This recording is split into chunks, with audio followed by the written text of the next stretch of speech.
Welcome to the Mrs. R Relevant Daily Draft Podcast, sponsored by The Draft Professor. The Draft Professor is a unique mock draft simulator. It is the only simulator with a first-round challenge where fans can pick their 5 best first-round picks and vote for their team against the fans of other team for who their first-round pick should be.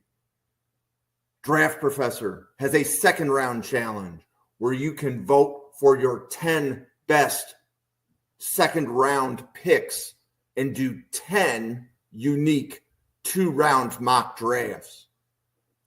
Draft Professor is the only mock draft simulator which lets users rank players and compare their rankings to others.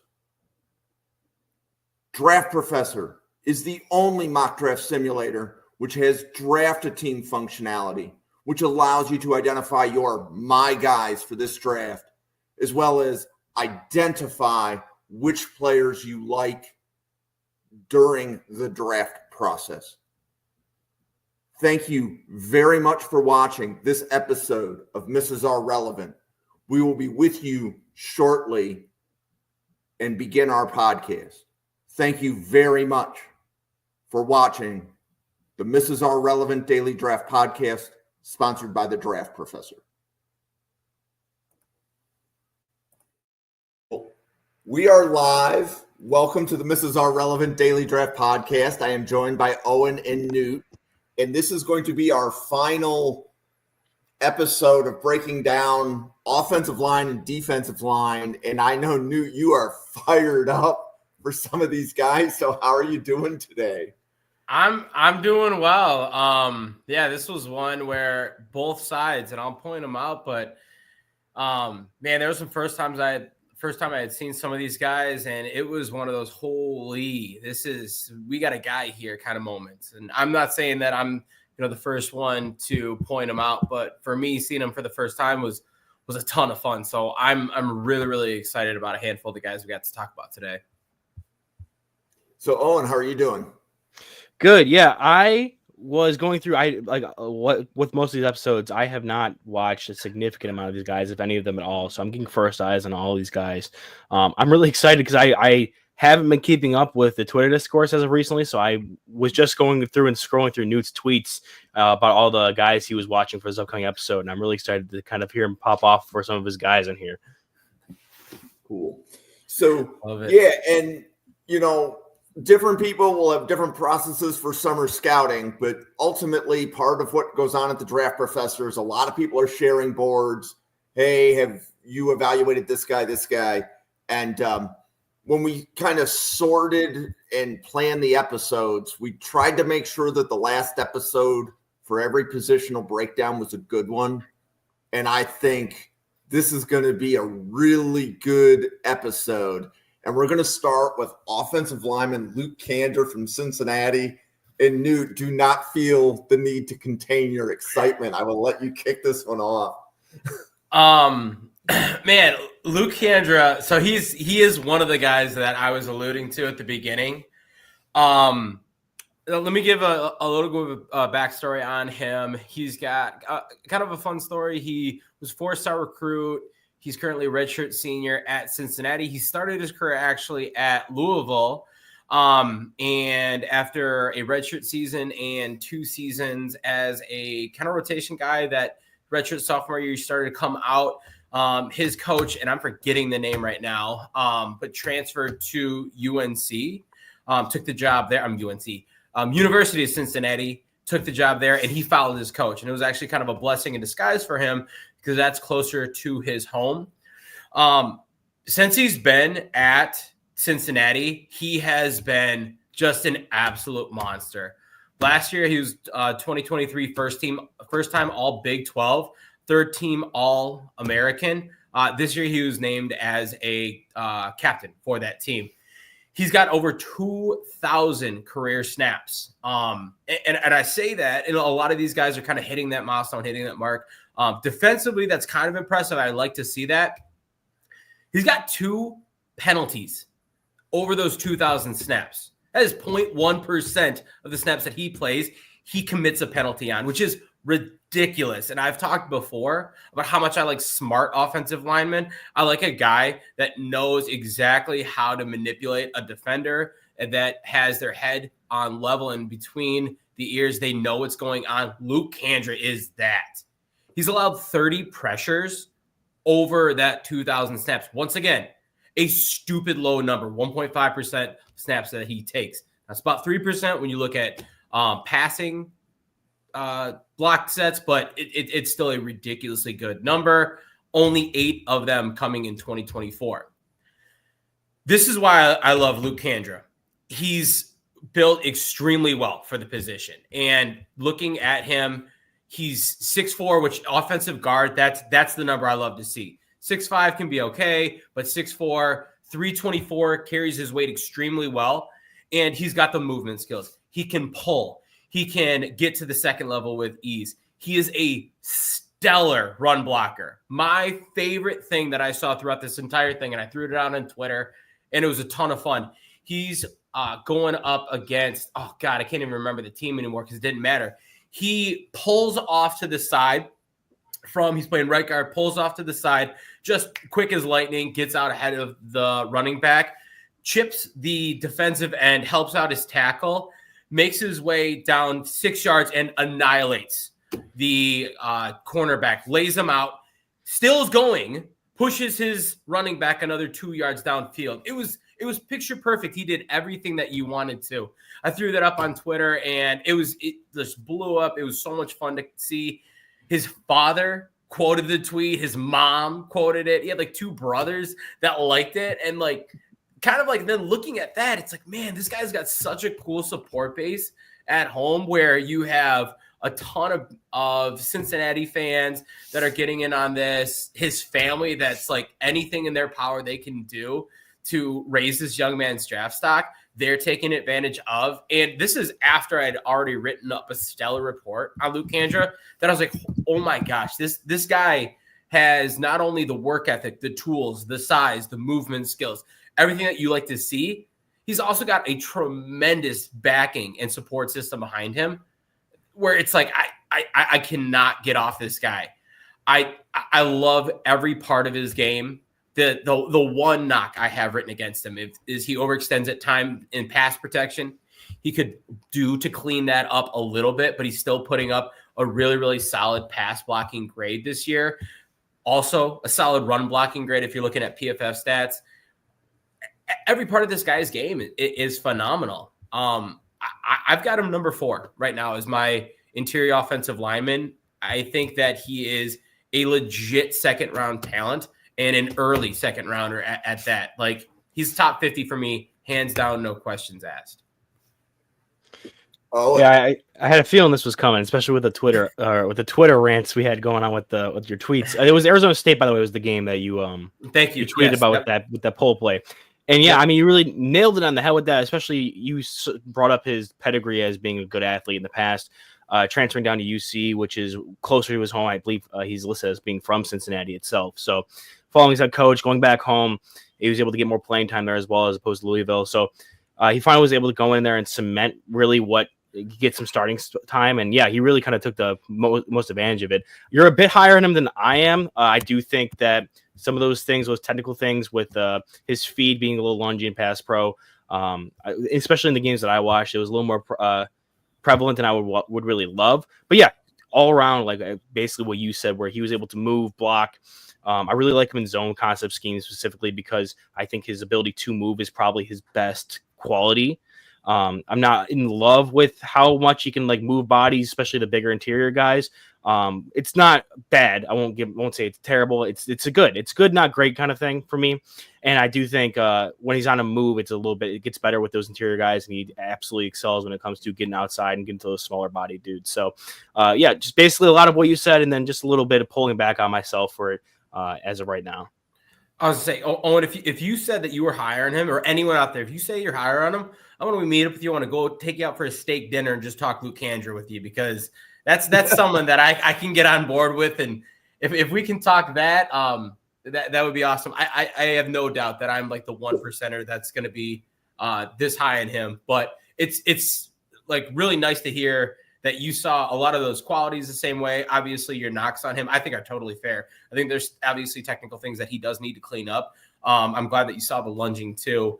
And I think that, yeah, I'm falling in love with a lot of the things that I see that he can do. He is not there yet. 100% agree. And obviously, just a little bit of difference on where we're at with that. But I love what you said. So Luke Kandra is from Elder High School in Cincinnati. I live in Cincinnati, so I know exactly where Elder is. So definitely a good move for him coming home. And Newt, you would not be the only one that had him that high. I saw somebody that, whether they're part of the draft professor or not, but they were mocking him in round 1 early in the draft cycle. You're not off there. Oh, I love hearing it. You love hearing it. Yep. Okay, next player, Logan Jones from Iowa. So, Owen, you want to kick this one off? Yeah, so Logan Jones, he's kind of similar. We've talked about in past episodes about how this center class is kind of on the weaker side, and especially looking towards some of these guys who are playing guard to switch over to center. Logan Jones is not that. He's played exclusively center for Iowa, and kind of similar to, in my opinion, to one of his teammates we covered earlier in Kobe Connor.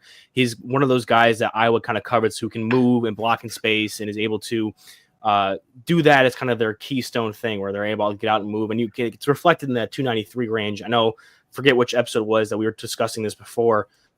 But when you're looking at that range of center weights and what you're specifically looking for, you're looking between 290 was kind of popularized by Jason Kelsey and some of those guys who utilize movement kind of in the similar way Logan Jones does. I don't think Jones is nearly that level of player. But you'll see that's kind of the archetype you're looking for to him. And they go all the way up to like 310, 315, where you're more power blocking mauler centers there. So Logan Jones specifically, like I said, great mover, gets out of his stance. I saw one messed up snap in the 3 games I watched. I believe it was against Ohio State. But I do think it was more of on the quarterback. It was an under center exchange where it looked like the handoff was clean, and then as he took the step back to get the ball to the back, he just didn't really have good grip on it. So I didn't really put that on him. Every other snap I watched was clean, got back to the chest. He has experience snapping under center and in the shotgun, so I'm not worried about anything with the technical side of that, and he's able to get out of his stance. He's not really thinking too much about the snap before he gets out and starts to get into his blocks, which does help out a little bit when you're this undersized. He lacks functional strength. Or like high-level functional strength, and his anchor can be tested. I do think that when he's doing his best when it comes to getting out of his stance and attacking half a man, running his legs, it's one of the things I really liked about his game was he was able to run his feet through half a man, get up to the second level, and kind of excel in those double team blocks where you're going to want guys who are smaller than that. They're going to take half a man and allow their guards to help take over that block, and they can get up to the second level or out on screens. I think it was the game against Wisconsin, where he was really excelling in those screen games out on the boundary. Maybe it was one of the other games I watched, but one of the 3 games I watched, he was out in the boundary a lot on some wide receiver screens, and I just felt like that was kind of where he's feeling the most comfortable. With me personally, I felt like there was some things that you could clean up. It's going to be a lot of come down to his size and the lack of being able to get that kind of natural play side strength. And you're going to live with that. If you're going to be drafting a guy who's 6'3", 293, you're coming in expecting that. But with Logan Jones, you're getting a guy in that's going to be able to move the way you want him to move. You don't want to be 293, lacking that strength, but also not being like an elite mover. You're going to get a guy in that's going to be able to do that stuff. You're not worried about that side of it. So basically with Logan Jones, what I'm saying is you're drafting what you're getting. He's not going to hit above his weight class like some of these other smaller centers in the past. Like I was a big fan of Linderbaum, who was coming out of Iowa. He was kind of in that similar mold where he was like low 300s, could move really well, but also had kind of that background when it came to wrestling and being able to move guys. I think Jones does do good with getting his hips around and leveraging, kind of like that same wrestler mold as Linderbaum. He just lacks that kind of natural physical strength that higher level centers that are this size really bring to the table. I loved it all. I don't have a ton to add because I agree with almost everything you said. I know Clint's, if he's out there somewhere, is like celebrating us talking about Logan Jones. This is Clint's guy, and I'm going to try to do him justice for Clint's sake. But everything that was set, I totally agree with. I think that he's on that lowest threshold of what I want a center to be. He cannot be lighter than this if he's going to be successful. I don't see him being much heavier than that. He's going to live somewhere between 290 and 300, but he makes the most of that. He's kind of got that, especially against bull rush for a more heavy-handed defensive tackle. He's got a bend but don't break mentality. I looked at him against Ohio State and Tyleik Williams and Ty Hamilton. They gave him hell, but he was able to move his feet. He's a very quick mover. He's able to get in front of them. By no means is he pushing them off this spot, but he's able to use his footwork, his IQ to delay that.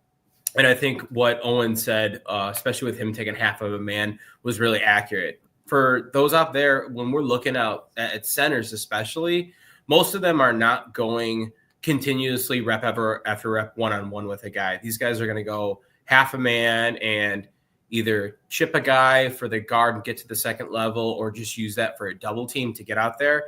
And the idea is, do you know how to do that effectively? Can you do that and really aid both your running back and the two guys that are next to you? And I think Logan Jones does that. I think he's got a really high IQ, and he knows how to do the things to help out those around him. So I really, really liked everything that Owen said. Right now, I've got Logan Jones sitting right on that 4th, 5th round.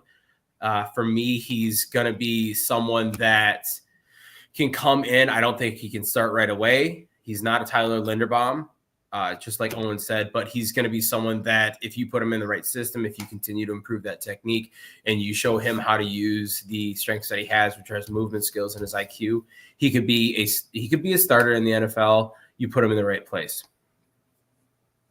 Owen, where did you have Jones graded? So I'll tie this in with what Bill was saying in the comments. Was he was asking Connor Colby or Logan Jones, better floor, better ceiling. I have those two actually graded with the exact same grade. So they're in the 4th round, kind of right around early day 3. If you took them late day 2 with a specific plan in mind or idea of where you wanted to go. Personally, I think then why this kind of plays into that question is I would probably have more of an appetite to take Jones in day 2 than Colby in day 2. I wouldn't want to take either personally. But the reason I say that is I think Colby, the issue with him was he was playing tackle. We projected him inside the guard. He had the movement skills, but not good enough that you'd want him to stick out at tackle. So in a world where you draft Colby, you're probably putting him as your swing tackle, kind of like maybe a jumbo tight end. You have an idea of where you're going to play him, and he could probably see the field earlier on than Jones can, personally, in my opinion. So I think he has a higher floor in that sense where he's going to be able to get on the field earlier. But with Logan Jones, I think if you're drafting Logan Jones, you have an idea kind of similar to, I'm forgetting his name, he's the center or one of the guards on Philly right now. He was at Nebraska. He was kind of one of these underweight guys. They drafted him, brought him in. Cam Jurgens. Bringing in Landon Dickerson. Cam Jurgens, thank you. They brought him in, and they knew that he wasn't going to be able to start right away because he had that kind of weight deficiency, but they knew that was the archetype of offensive lineman they wanted to bring in and kind of train up. And so if you bring Logan Jones in, he's not going to have as easy of a pathway to start right away, unlike Colby, who has like that tackle guard flexibility, can be kind of that swing guy. I think Logan Jones has a better projection to being a consistent starter in a 5 offensive lineman line there, as opposed to a Colby, where I'm kind of confused of where I'm going to put him and where I'm feel most comfortable in playing. I actually kind of had the opposite of that. I was really close on both of them. I moved Colby up a little bit after talking with you. I think that was first episode that we did together, actually. And I think there's no doubt in my mind whatsoever Colby's not playing tackle. Like, if someone goes down and the only player you have left on your team is Connor Colby, I am calling up whoever I can, bringing in a free agent. I'm not putting him out there at tackle. No way, no how. But I think Colby can play anywhere on the interior, and I think he's got a little bit more versatility with that. And I think just everything he does is a little bit of a tick better. Plus, he brings you that weight profile and that length that is just going to naturally be able to benefit him at the next level. Same thing. I'm not taking either. I don't want to take either one of these guys day 2. I think they're solid day 3 guys. Like I want to get them on the earlier part of day 3, but Colby, I lean toward a little more, but they're really, really close in my eyes. Like, I don't know, 15 spots difference, probably something like that. Cool. So let's go to the next player, Javontez Spraggins from Tennessee. Newt, you want to kick this one off? Yeah. So for those out there listening, this was actually kind of funny. We're kind of crunching to get this last episode in. We started off doing like 8 players, and now we're doing like 14 because Jim's like a madman and he's just wanting to get everything in. And I'm going through and I'm like, are we needing to really do these guys? Like I'm checking everyone off and kind of cross-referencing. And I see Javontez Spraggins. I'm like, who the hell is this? Looked at him and I was like, Jim, do we have to do this guy? And he goes, well, I can't remember if it was Bill. Was it Bill that had him up there? Yeah, I think so. Okay. So he says Bill's got him up there. And I'm like, Bill's got him up there. Like, I'll give it a look. Spark Scouting, check him out on Twitter. Call out right there. But I was like, okay, I'll give him a look. So I pull up Javontez Spraggins. I had already watched the offensive line from Tennessee because of Cooper Mays a little bit before. Is that this episode? I can't remember. But regardless, I was watching him and I see this guy out here that is just running around like a madman.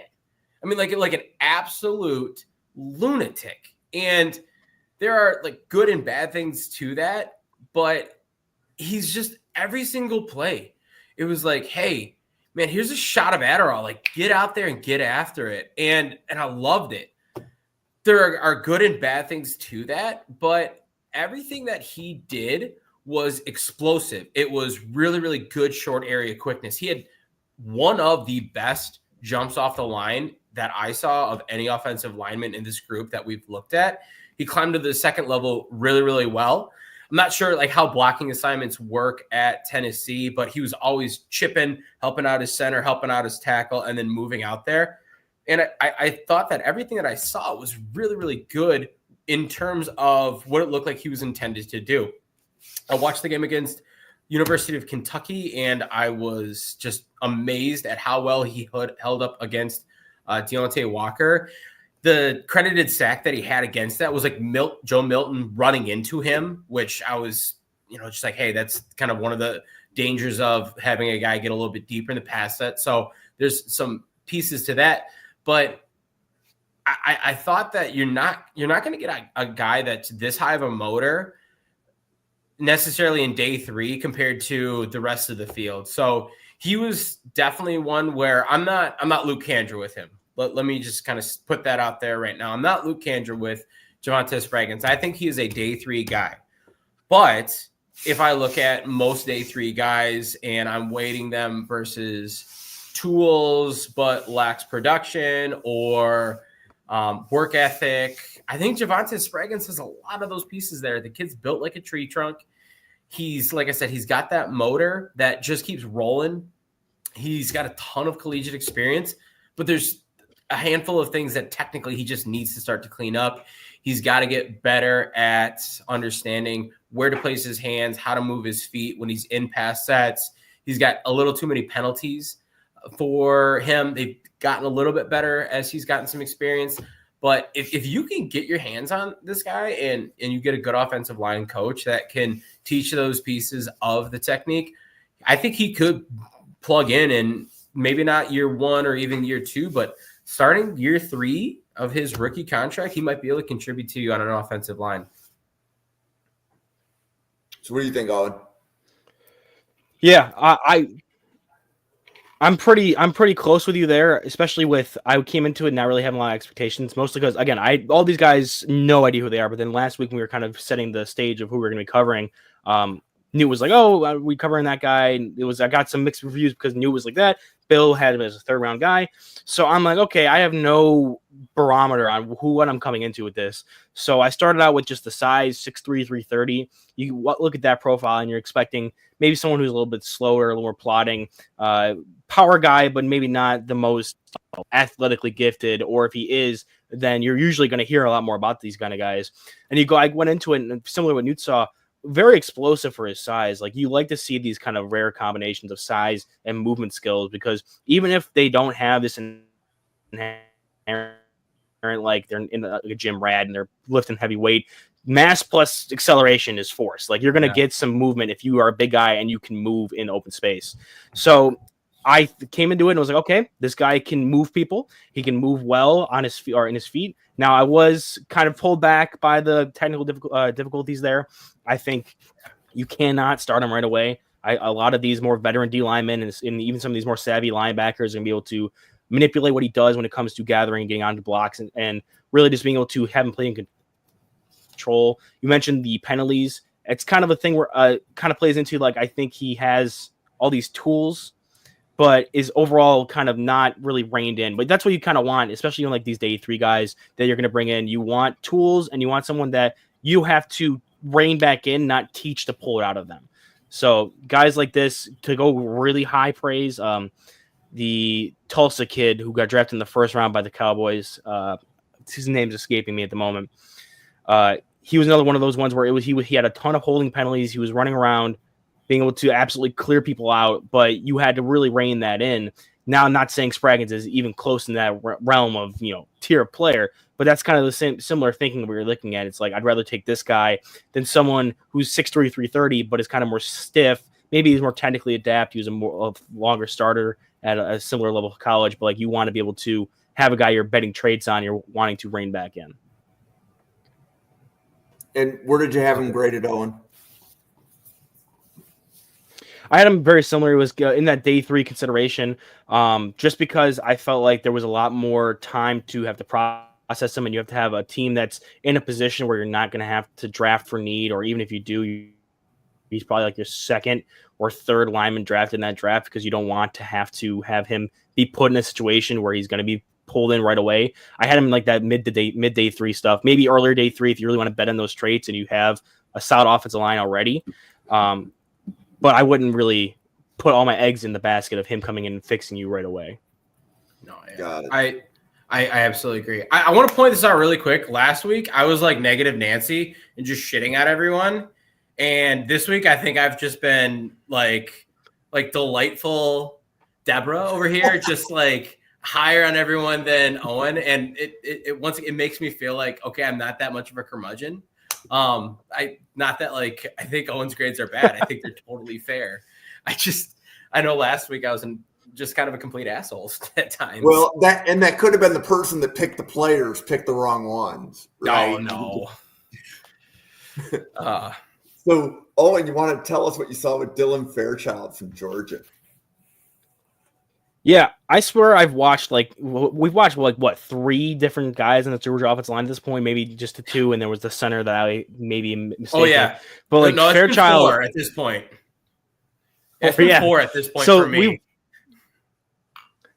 I knew you guys. I think you guys covered the center in the episode I missed, and then we had the 2 guards, and then the right tackle out there that probably is going to be a guard and Truss. So yeah, with Fairchild, I was actually surprised to learn. This isn't me going through and watching every single game and like fact checking this, but apparently, according to some of the other places I read, he only has like 10 starts. Like specifically, I know he had a decent amount of snaps, but credited with 10 starts is what I read that. I think in one of the other write-ups I looked at after I ended up getting mine in there. But for a guy who's got as limited of starting reps as he does, if that is the case, I really did like his IQ and his able to process through that line. I know Georgia really coaches him up well there, so you're not really terribly upset with that. And then looking at just what kind of player he is, 6'5", 315. I watched the games in Kentucky, Ole Miss, and Tennessee, so I really kind of lined him up with the killer's row of dudes we've talked about previously, especially looking to see kind of different guys when it comes to pass rushers with Omar Norman Lott, and we have guys who are kind of all around players like Walter Nolan, and then we have some of the guys who are going to be some more developmental players in Kentucky with Deonte Walker. So I wanted to get kind of his barometer on all these different kind of body types and potential prospects that we have coming in. And I felt like he handled it pretty well. His athleticism, I think, really showed out on tape. He was a former wrestler, and that kind of shows up with his leverages. He's able to get in there. Another guy that I think could stand to get a little bit better with his functional play strength. I don't think that's totally there right now. That left me a little disappointed, especially him being at 315. I know he's not like 330 like Spraggins, like we just talked about, but still, you come in hoping for a little bit more. But I do think he does good with leveraging his athleticism, allows him to put himself in places to make some key blocks and just get out there in the movement and be able to work with that. I do think his technique is actually pretty solid, especially in his hands. I liked his punch, the ability to reset and have his hands on guys pretty quickly, in pass pro specifically. I think he shows good fight and aggression. So despite him not having that great functional strength in my eyes, I think he's able to play through the whistle, get some guys on their backs, and really fight to get some movement, even though he's not like the actual strongest guy in the field. So I think I wouldn't project him as a day one starter right away. Personally, I think if with the skill set he has, and you want to bring him on, and he's going to be more of a, even maybe towards the end of year one, definitely year two, you're going to want to project him to be your make your starting lineup. But he's one of these guys who has a higher ceiling, but also a little bit of a higher floor than someone like Spraggins, where with Spraggins, you have to really teach him the position more and kind of rein him in. Fairchild has already gotten that coaching up, and he has that athletic profile to kind of project to be a starter. I just don't think at this moment he is going to be a day one starter coming out of Georgia. All right. I love what you said there. I had the same thing. So with my grading, I had him as a year two starter, and I had him kind of like firmly in the middle of that. So what you said, I absolutely agree with. I got to watch the tape of him against Texas and Kentucky, so I got to see him against Walker as well.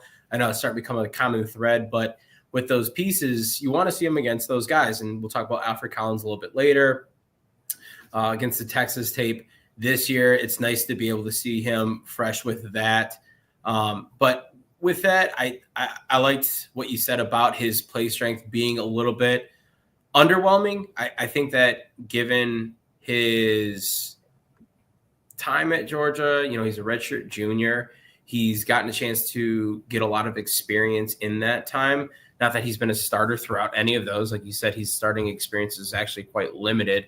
He hasn't taken more than 1,500 snaps in his entire career, but he's had a lot of time to sit with that coaching staff, and I'd like to see that a little bit more. I think that with him, he needs some more time to get some of that experience. He's a guy. Has he declared whether or not he's coming out yet? I haven't seen one way or the other. I haven't seen it yet. And the tracker I've been keeping open. Okay, because he's a guy that so my weaknesses are he has shown susceptibility to crossovers and counter moves. He's not a people mover, like Owen said. He doesn't necessarily stand out in one area. Like his pass pro is okay, and his numbers back that up. He really does not allow pressures, and he does a really good job of not committing any penalties. But he's not sustaining blocks. He is not moving defensive interior players, and he struggled for pre-snap reads to pick up stunts and twists. Like there's a couple times where he was late to get to a player, or he didn't provide help when needed. So I think a lot of that comes from experience. And there's one thing to get that experience under a coaching staff at the NFL level. And absolutely the personnel that's in those spots are going to be able to help and teach him that. But I think you give this guy 800 more snaps collegiately, that would be extremely beneficial as well. So he's a guy that I would love to see come back, get some more of that experience. Right now, he's like that late day 2, early day 3 for me. We're like right on the fringe. There's a lot of things that I think he can do well, but there's a lot of things that I think he needs to clean up as well. So echoing a lot of the things that Owen said, and for that, that's kind of where I have him. With specifically with Fairchild at Georgia, real quick, just before we pop off, I want to say Bill did correct it. It was 10 starts last season, 13 this year. So I think I was reading an outdated right above his, probably just someone who didn't get back around to covering him for this year after summer scouting. But with it comes to these Georgia guys, what kind of concerns me is that you're at Georgia, which is one of the top, schools in the nation. When it comes to people saying, "Oh, they project to turn it, some of their mass into more functional strength and stuff," I always get a little hung up because it's like you've been at this program for I think he's a 4-year junior because he redshirted a year, or a 4-year senior, something like that. And if you're there for 4 years and you're 6'5", 315, and you're still we're still looking for more functional strength, how much is there actually to be kind of gained from there? Obviously, we can't go and meet with the strength and conditioning coaches at Georgia to ask kind of like what his workout habits were and how he's progressing in the gym. But that kind of always has me pause a little bit. When we're talking about smaller school guys or FCS level guys, we're talking about they can add a little more strength. It's a little bit more of a realistic jump. But with guys like Georgia, I've always kind of been a little cautious with that mentality. No, that's totally fair. And I think to that point, he might never be a people mover, but I think there's still some things he could gain from that technical side of things. And 800 more snaps isn't going to hurt the guy. But at the same time, if he's kind of hit that point and maybe he's got that realization, like cash in now, go hit the next level, get some coaching for technique and go from there. But absolutely. Okay. Next player, Garrett Dellinger from LSU. So Newt, you want to kick this one off? Yeah, I can kick off Dellinger. So he's a 4-star recruit coming out of high school. He's a true senior. He's played full 4 years at LSU. This is his 3rd year starting. However, he missed a lot of time both this year and in 2022. I can't remember what it was in 2022. I want to say it was like a knee injury, but he missed a ton of time for that, where he only got in 397 total snaps, which we're just talking about Fairchild. He played over 800 snaps this year. So about half his season. He almost hit 800 in 2023, but now is he on a season-ending injury? I can't remember. I don't have any injury data in front of me. I know there was a drop off in his snaps. Yeah, I think his season's over with. And I can't remember what it was. I know Bill just said something. I'm not sure if it was to that, but so he's only played 461 this year. So 3-year starter. He's got the talent. He just hasn't had the reps. And you get 2 injuries like that, it's a little concerning. I've heard pro health experts say that injuries are not something that are going to necessarily carry over. Obviously, if they're treated poorly, yes. But when you have a history of injuries, it's a little bit more of a false thought. So trying to kind of look past that. With him, I got a chance to see him play against SEC competition against Ole Miss. He was beat by Nolan, which it's hard to credit him on that. He's getting beat, though, because he's, in my opinion, a little bit heavy-footed. 6'6", 322. He's got a lot of mass that he carries around, and it's something where I think he's got some athletic limitations at the next level. I do like how he carries his weight, and I think that height is awesome for his length. But once again, once you're starting to hit 6'6", you're getting to be just a little bit too big for me for an interior player. You're giving up the leverage battle. I think with that, the things that he does really well are going to be predicated on that. His anchor is really good, and that helps his production and pass protection. But when you're asking him to move in space, when you're asking him to get out, I think that there's just some limitations he has with that. He doesn't have the movement skills. He's a little bit stiff, where he seemed to have some flexibility and wasn't able to get down in his stance as much as I would like. So with that, I think there's some physical limitations that are tough for me to move past. I think that if you're projecting him over to center, that helps out a little bit with some of those. Obviously, I don't like a 6'6" center, but that's a conversation for another day. But you might be limiting some of those pulling instances and some situations that come up with that. Right now, I've got him more at the tail end of my grading. I've got him as a 7th round pick or a UDFA. I think I'm a little bit lower on him than most people, but that's just kind of given what I saw against the couple games that I was able to check out. So, Owen, what do you think? Yeah, I'm gonna unfortunately keep the kind of rain on the train parade going, but or rain on the parade train going because I'm not the biggest fan of Dellinger. I saw that he had the drop off of snaps, so I was assuming it was going to be an injury there. I think we've got the data on it now. It's a high ankle sprain from October, broken hand, grade 2 MCL strain. Am I getting that right? Yes. Yeah. Thanks, Bill. So yeah, those are, I mean, they're concerning because you don't ever want you guys losing snaps out, but like at the same time, those are also healable injuries that you're not too worried about pulling them back. For me personally, I saw a lot of what Newt was talking about when it comes to being slow-footed, kind of plotting. When you're asking him to pull out in space, I didn't really see that high-end athleticism. I was kind of surprised when he said he was, I think, a 4-star athlete coming out of high school. That kind of shocked me a little bit and made me feel like a little bit of a double take because it's like perhaps it had something to do with maybe he kind of added a little bit more weight on when he was coming out. I'm not sure where the kind of drop off between that and there is, but sometimes these guys just kind of grow into their bodies in a way that kind of takes away what they had when they were younger and kind of more lean and smaller. So I don't really, I was kind of taken aback by that. Mostly, I just think he struggles when you ask him to do much what you're going to ask for an NFL guard to do, even when you have guys who you want to be in a specifically like power scheme, someone who's going to be able to move bodies, which I do think he has some of that inherent strength to his game, just with the amount of mass he has. There's still times where you're going to have to be asked to be a puller in a power scheme, to be a kick-out blocks. You're going to have to sprinkle in some zone runs to keep the defense honest. There's going to be times where you're going to be asked to do these other things. I'm just not confident he can do it at a high enough level to justify him being a consistent starter. I have him as a UDF grade right now, UDFA grade, because I'm just not the highest on him. I could see him working a very specific kind of situation, but he's definitely going to need some time between the practice squad and being like your last round of cuts guy to barely scrape on the back of the half of the roster to be a depth player and then really have him in your building for a while before you can see whether or not he can really develop into that kind of spot starter kind of guy for you. Okay. So I believe 2 more offensive linemen left. So Tate Ratledge from Georgia. Owen, you want to take this one?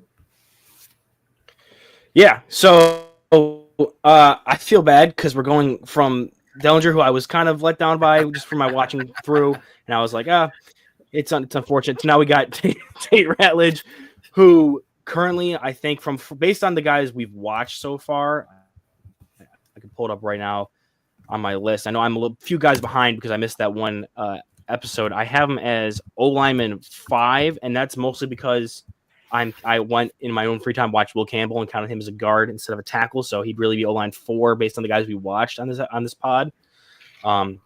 So I am very, very high on Ratledge, especially with I wasn't the highest on the other Georgia guard we watched earlier in Fairchild. It was him who I watched second between him and Ratledge. I watched similar games, except I actually watched an additional game with Ratledge because he had short amount of snaps in the Kentucky and Ole Miss game. I'm not sure what the deal was with there. I didn't spend the time to go through and look at that. I believe it was an injury. He got injured. He got injured there that held him back. Yeah, he got injured in the Kentucky game. If you watch, it's 19 snaps he played. So yeah. Yeah, I saw the last snap and he looked a little hobbled coming up, and I think I read somewhere that he came back as like on a pitch count against Florida, and then he was back in against Ole Miss, but he came back out early.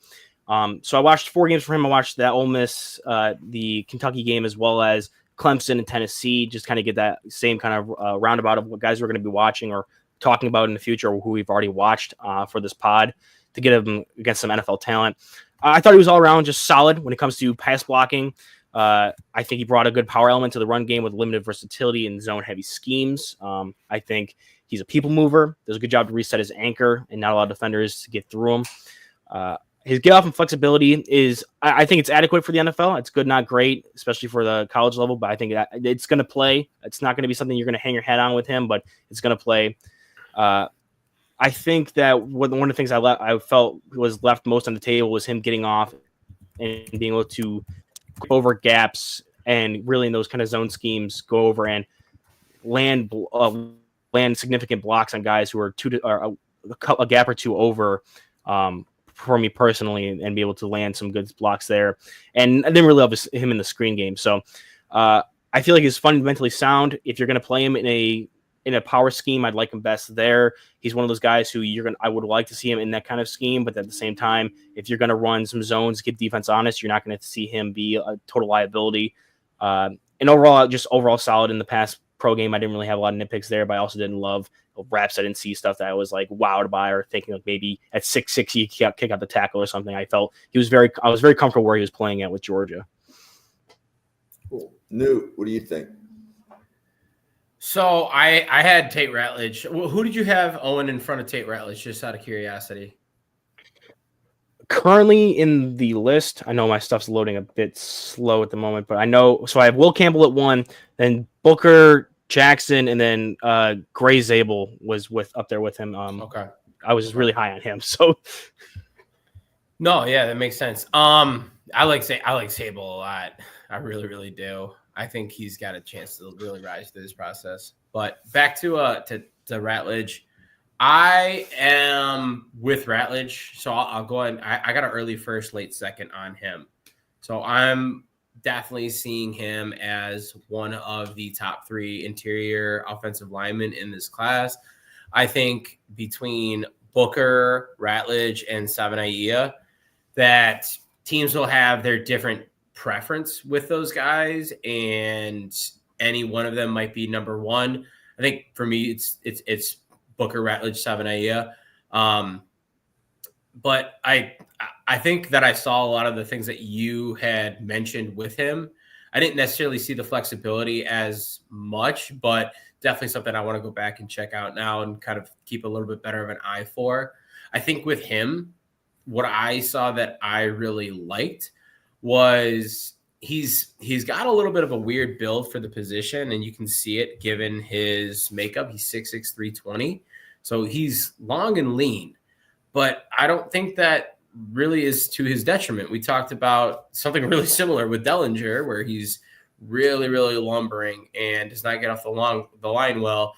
And I just got done crapping all over them in terms of how I think that leverage is not the greatest. But I think that for me, what I saw from Ratledge is he's able to get over the leverage hump and use that length to his advantage. I really like his ability with the tools that he has to be able to move people. I got a note here for I think it was 19 snaps he played against Deone Walker.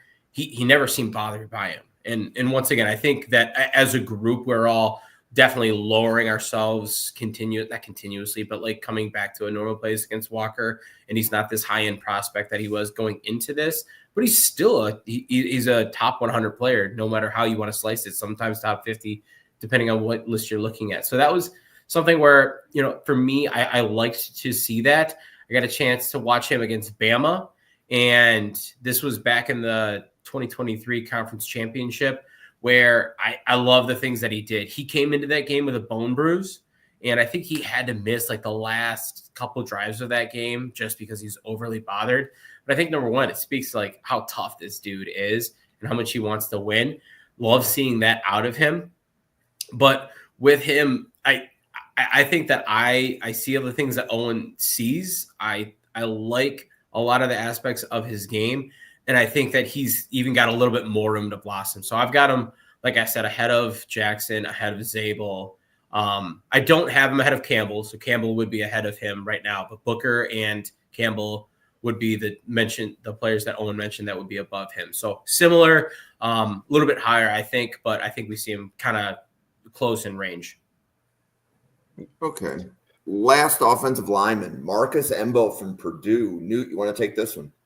Yeah, so this is kind of embarrassing for me. I live in North Milwaukee, and I got into this a little bit later. Marcus Mbow is he went to Tosa East in Milwaukee. He's like right in my neck of the woods. I could go to his high school in, I don't know, the next 20 minutes and be there. So it's kind of cool to see a guy that's pretty local to a Wisconsin player in high school. And I really, really always like seeing that for players in this area. He's a 3-star recruit coming out of Tosa East. He's a redshirt junior currently, and all 4 of those years have been at Purdue. He's 21 years old, so he's still a little bit younger for being that redshirt junior.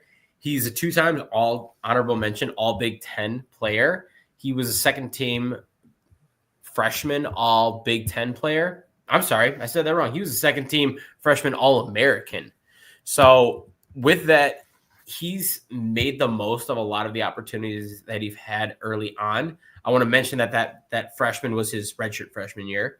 So with that, he was still getting a ton of opportunities. And since that, he's been a starter. So he's got 3 years of starting experience under his belt. He had his 2023 season cut a little bit short by a leg injury, one that he was able to rebound off of, as we've been able to see this year. And with that, I checked out a lot of the tape this year, and I was really, really impressed with him. And I know he's getting a ton of buzz as we're getting deeper into the season, and he's a name that you're starting to see in even some top 50 boards. I echo a lot of the things that people are saying. I think he's got a good amount of power, even given his lighter frame. You can see 305 is definitely getting down there. He moves really well in space, which makes sense. But to kind of one of the things that we talk about that's not, and once again, we talk about offensive linemen, it's not a sexy position, but if you're a swing tackle, that's an even less sexy position. Like, you might be the sixth player on your unit, and it's like, hey, if player X left guard goes down, you're going in for him. The right tackle goes down, you're going in for him. But I think the amazing thing about Mbow is right away, I don't think he's a year one starter. And if he is, he's like a late year one starter. He's got the ability to play four positions along the offensive line, and he's got the experience to do so, putting in about 700 snaps at right guard and then 1,100 snaps at right tackle. So he showed out really well in both of those situations that he was put in. I love seeing him at tackle because I think it really highlights his movement skills. I thought against edge defenders, he was able to mirror them really well. And I know that's a lot of the things that have been talked about with him is his ability to match and mirror those edge defenders. When we're looking at him, his length is a little bit of a concern to me. I know that the conversation right now is guard or tackle for him, and I think his length is going to be one that just kind of pushes him a little bit into that interior role. I think he's right on the cusp. He might be one that is like a 32 and change, and it's more up to a team decision. But I think he'll end up finding himself on the interior. But I think he's another guy like Savanier, where maybe you start him outside and then you let him fail inside. But I think you have to have a backup plan for him. And then one of the things that I had of note was I think Jack Sawyer really got the best of him on one rep. And once again, Jack Sawyer, we're talking about a top 50 player here that was able to just rip past him with a speed move. And it was nothing more than just a dip move and bend around the corner and get to the passer. So to all the credit of his ability to mirror, there are still some of those top tier limitations that I think he needs to improve upon. But I loved a lot of the things that I saw along the way. I've currently got him as a late second, early third round. He made my top 75 list. I really, really do like this player. So, Owen, what do you think? Yeah, I was a little worried because especially our group chat there in for this little our podcast collective was really talking him up and high on him when we were putting him in for this week's episode. I was coming into it a little. I didn't know how to feel about it because I had heard a little bit about him, especially when it came to he could play guard, and then I saw some tackle stuff being thrown around in there. I know Bill brought up in the comments here, he was talking about moving him in the center, which if I could see a lot of those guys who can move into center are the guys who go to these like all-star events. I'm not sure if Marks has been invited to any of them specifically because I don't think he is eligible for the senior bowl, is he? I'm not sure. I think he's a 4-year junior. Yeah, he's Richard Jr. Yeah, so I don't think. Yeah, so I don't think he's eligible for any of those stuff. So that's where a lot of this kind of talk about moving guys into center who never played it during their actual playing career is, because then they can get taught the snap really shortly, and then you can kind of test them in a playing scenario. So I'm not too sure about my appetite on that, Bill. But overall, I do think Newt hit a lot of what I was going to talk about with Mbow at Purdue, with his time at Purdue. I watched 3 of the games this year in 24 because he played right tackle, and then I went back to watch the Michigan championship game in 2022 where he was playing right guard, just kind of get that sense of what he looked like when he was playing inside. And And I think with him being at 305, and I have my questions about him being 6'5". Again, this is going back to the 2022 season where he was standing next to like Aiden O'Connell, and Aiden O'Connell, who was measured in 6'3" in the combine that year, I think he was a tad taller than him. Now, this was 2 years ago. He could have grown a bit since then, but I don't know. I think 6'5" is probably a bit of a stretch for him right now, so I'm not too worried about the height-wise when it comes to sliding him into guard. I do think when he played at tackle, it really showed a lot of his ability to move in lateral space. I do think he has the athleticism to play tackle. The only time I ever saw him really struggle with that space out at the tackle position was when he was asked to pick up some late developing stunts and blitzes.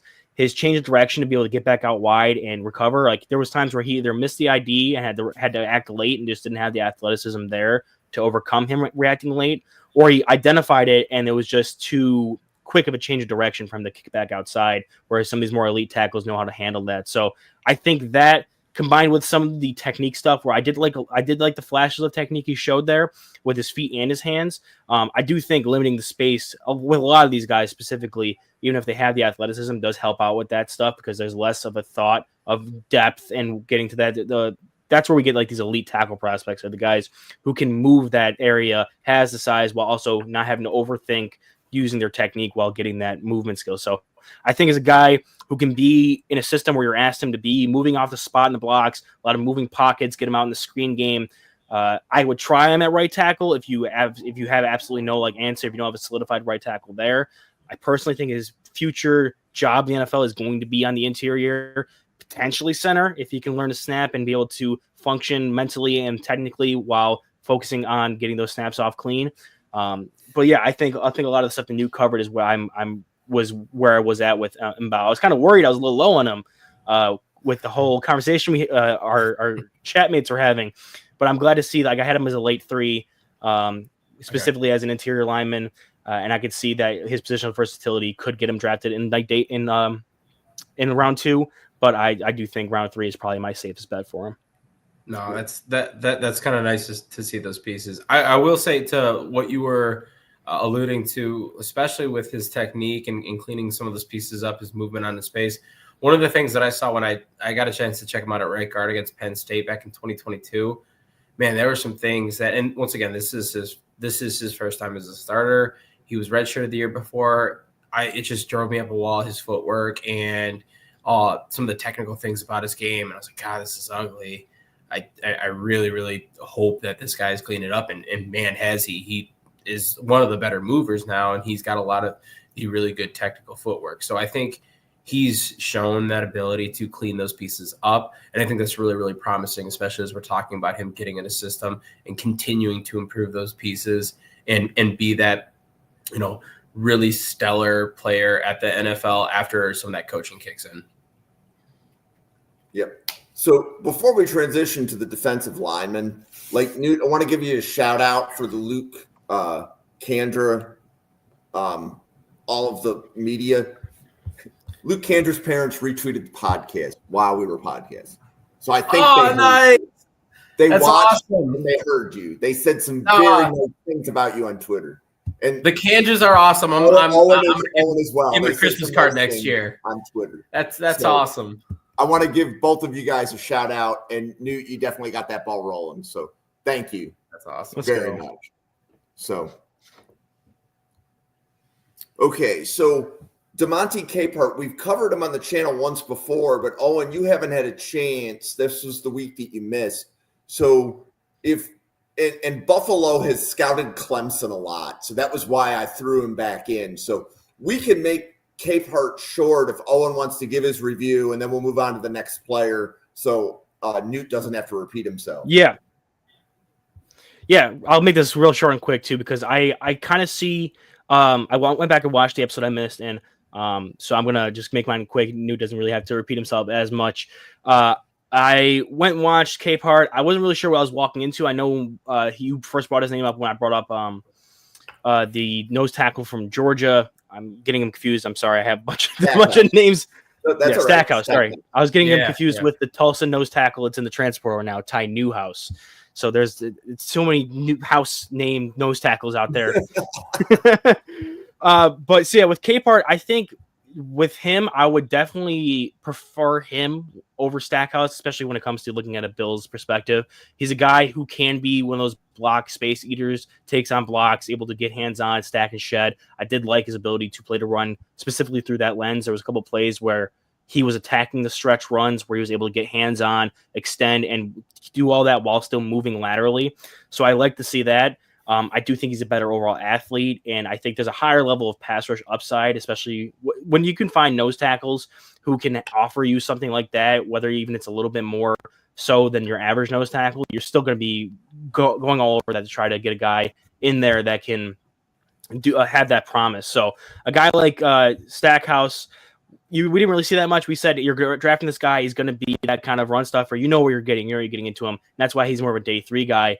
With Capehart, you see some of the athletic upside, the ability to unlock. He had a great power rush against, I can't remember which one of the games it was. I think it was, I can't remember, but it was one of the SEC games I think they played this year. Maybe I'm misremembering, or maybe it was the Louisville game. I'll have to pull it up. But he had a couple great power rush reps in there. And that's where you're looking at that. You're like, okay, that's something that you want to work on. You want to play on there to be able to have a guy that can play to run like that and then also have flashes of that. The game I'm talking about specifically, there was the Louisville game and also the Florida State game. He had a couple good rushes in those games specifically that I enjoyed and saw those flashes where if you're looking at that, this is where you push a guy like Capehart above a Stackhouse, because he does show those flashes where Stackhouse, we never really got that kind of sense that he had that consistently in his game. Okay, so Shemar Turner, Newt, you want to go ahead and kick this one off?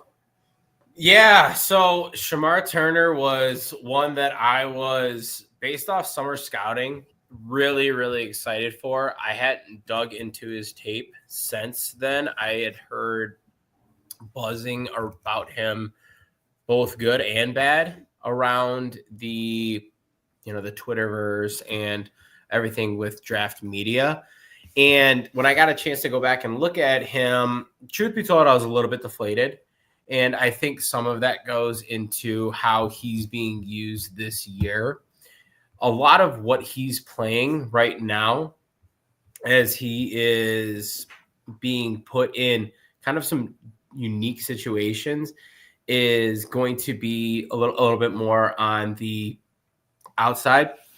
And I do not think that him as an edge rusher is going to be something that benefits him a ton.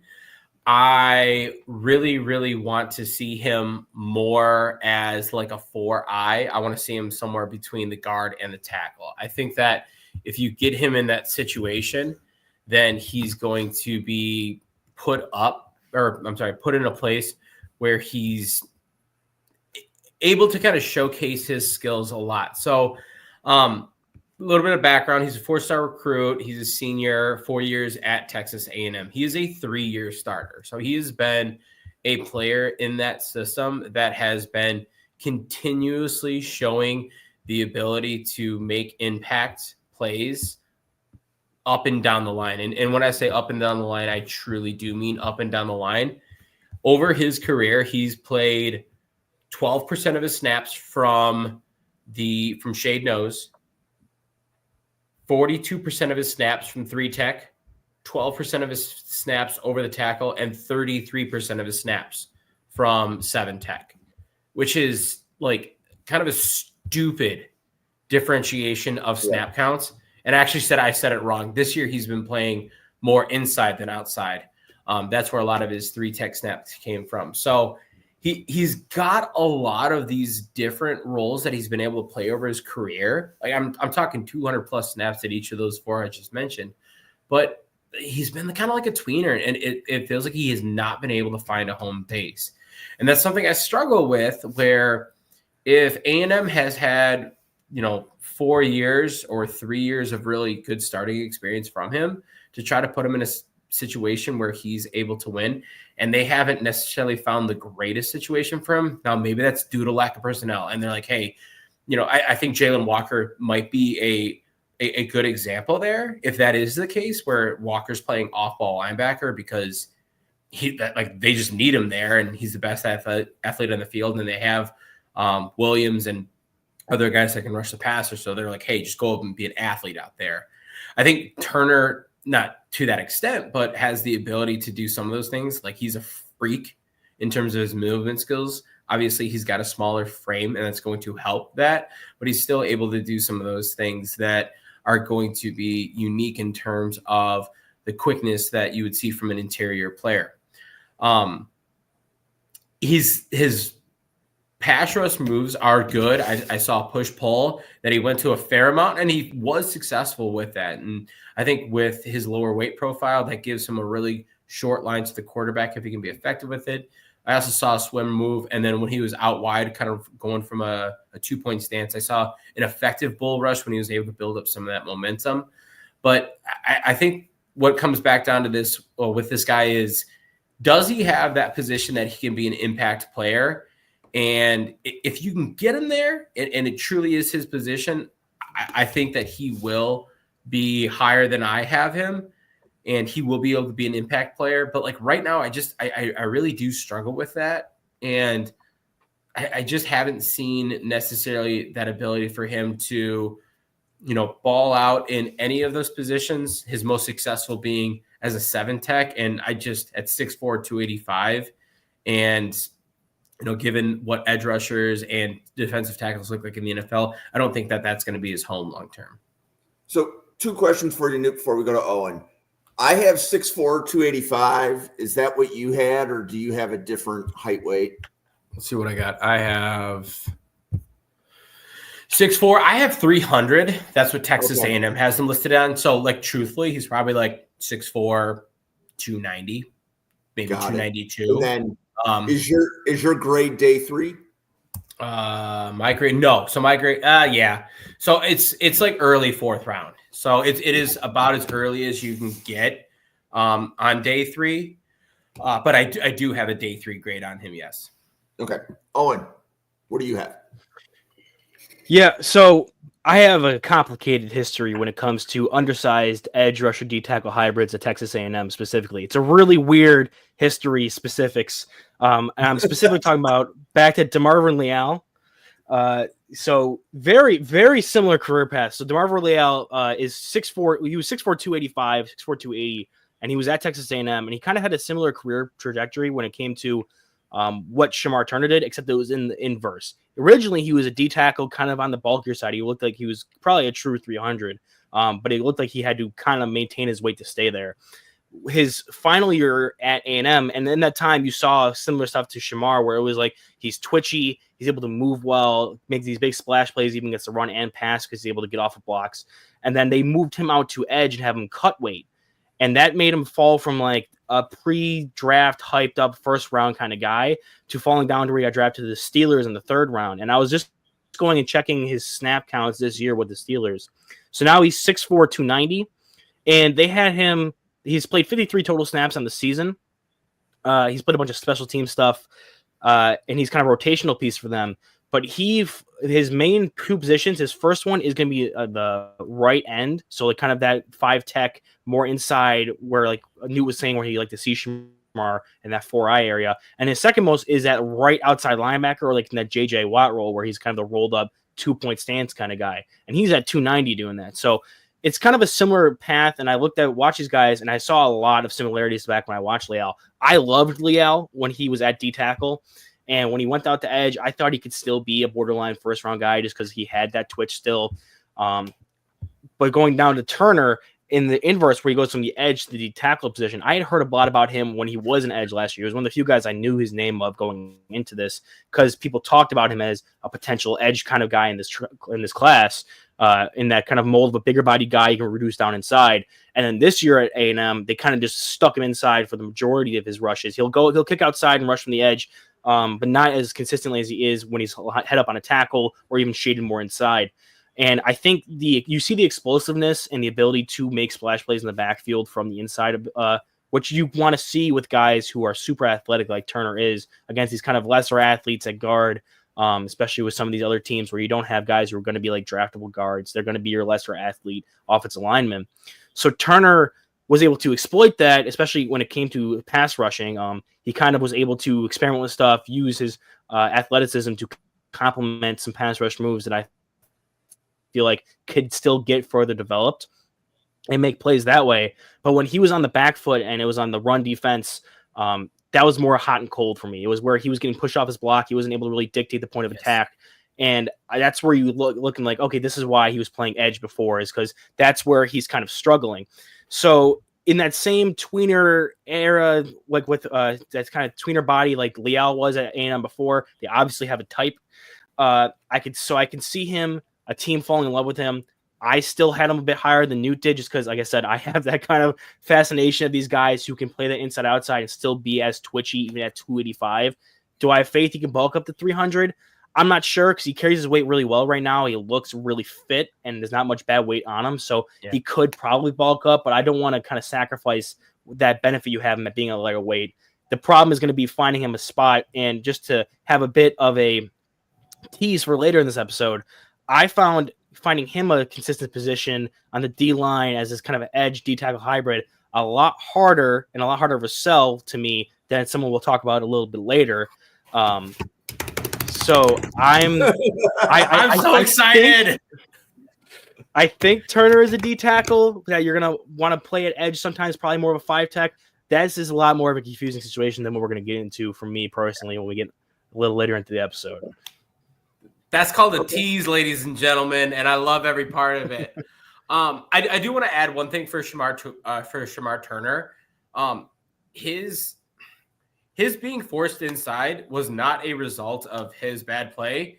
If you've done anything with draft following, you may have heard the name Nick Skirton and Shemar Stewart, two just stellar edge players that Texas A&M has and was able to acquire. And so with talent like that, once again, and this is where I think that the Georgia Jalen Walker is kind of like an adult version of what happened here. Not trying to take anything away from these guys, but I think they wanted to keep Stewart on the field no matter what. I'm sorry, they wanted to keep Turner on the field no matter what. And of those three, they're like, he's got to slide inside and he's got to be able to play that B gap type role, which I really don't think was necessarily his cup of tea. So I think that there's a little bit of context we do have to add for that, kind of to defend him and what he can be. And those two Texas A&M edges have been covered on other podcasts by other people at the Draft Professor. So we have all of those players covered. It's just dividing the players up by the night of the week and the position groups. I like how Owen always says, for the list of players I was given to watch. I like how Owen always qualifies that. So, Owen, you want to tell us about Tonka Hemingway from South Carolina?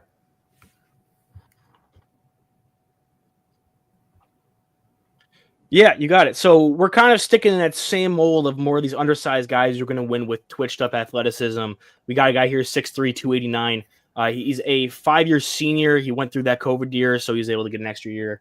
I believe it's weird with the red shirts and the COVIDs. It's kind of interchangeable there. But so he's a 5-year senior, played his 4 full seasons from Conway, South Carolina. I watched the games against Ole Miss, Bama, and Missouri, and specifically with some of these games, I was actually surprised. I went back and read, like I like to read some of the other guys around the internet that will watch these guys and get an opinion on where I'm standing out with these guys. And I think it's kind of universal. He's an undersized guy. I like him a lot as like a twitchy up pass rusher, similar to what we talked about with our last player here.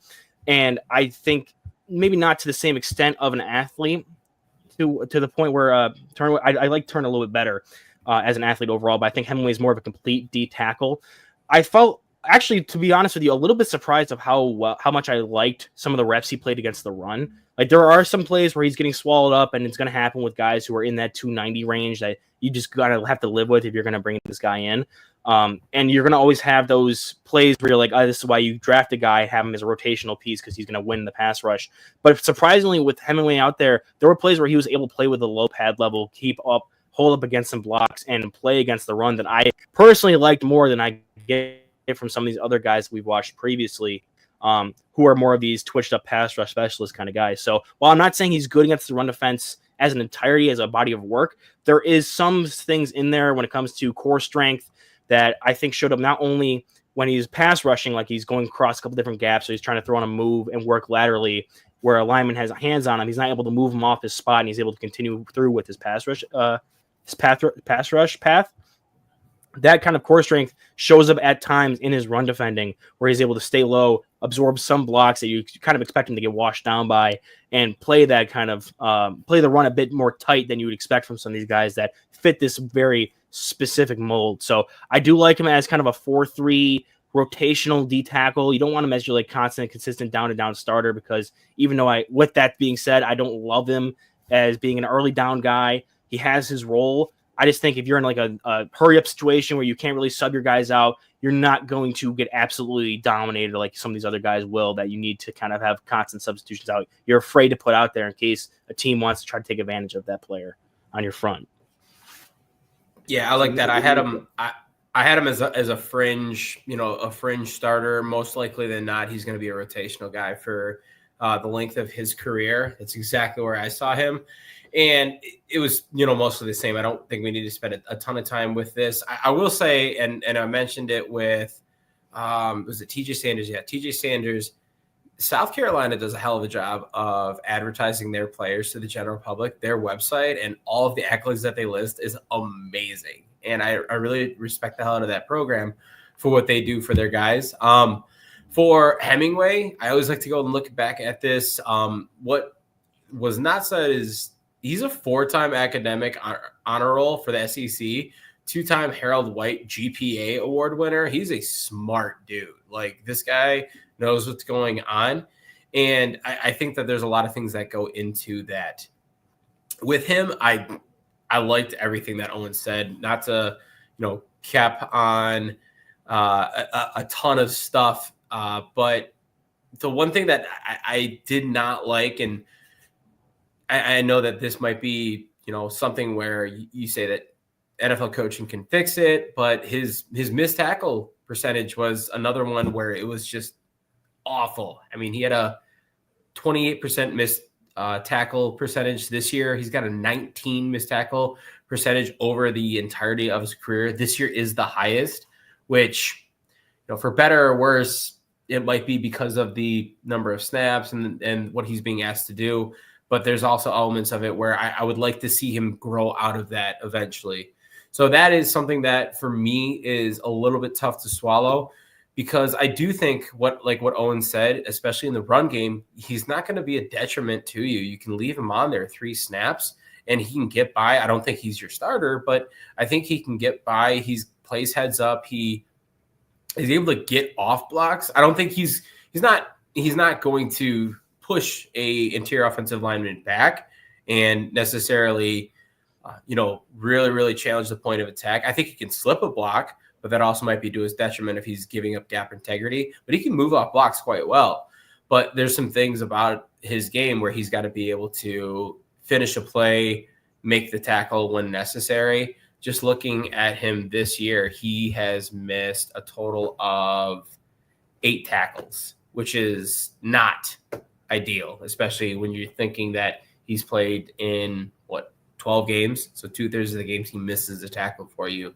And when that's the difference between a negative 2-yard play and a 10-yard play, it can be pretty impactful.